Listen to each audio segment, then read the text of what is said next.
मुनासिब हिफाजती इंतजामात न होने के बायस सानहा गुल प्लाजा में जानी नुकसानात ज़्यादा हुए। जुडिशल कमीशन के सामने ऐनी शाहिदीन और रेस्क्यू रजाकारों ने अहम इंकशाफात किए। सानहा गुल प्लाजा पर जस्टिस आगा फैसल की सरबराही में कायम अदालती कमीशन ने बयानात रिकॉर्ड कराने के लिए मजीद 6 अफराद को तलब किया था। कमीशन को बताया गया कि जाए हादसा पर आग बुझाने के इंतजामात न होने के बराबर थे। लोगों को अपनी मदद आपके तहत निकाला गया। कमीशन ने मजीद बयानात रिकॉर्ड करने के लिए 26 फरवरी को एडिशनल कंट्रोलर सिविल डिफेंस को तलब कर लिया।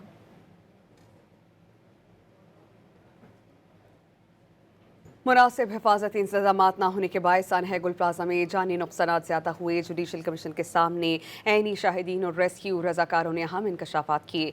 सानहा गुल प्लाजा पर जस्टिस आगा फैसल की सरबराही में कायम अदालती कमीशन ने बयानात रिकॉर्ड कराने के लिए मजीद 6 अफराद को तलब किया था। कमीशन को बताया गया कि जाए हादसा पर आग बुझाने के इंतजामात न होने के बराबर थे। लोगों को अपनी मदद आपके तहत निकाला गया। कमीशन ने मजीद बयानात रिकॉर्ड करने के लिए 26 फरवरी को एडिशनल कंट्रोलर सिविल डिफेंस को तलब कर लिया।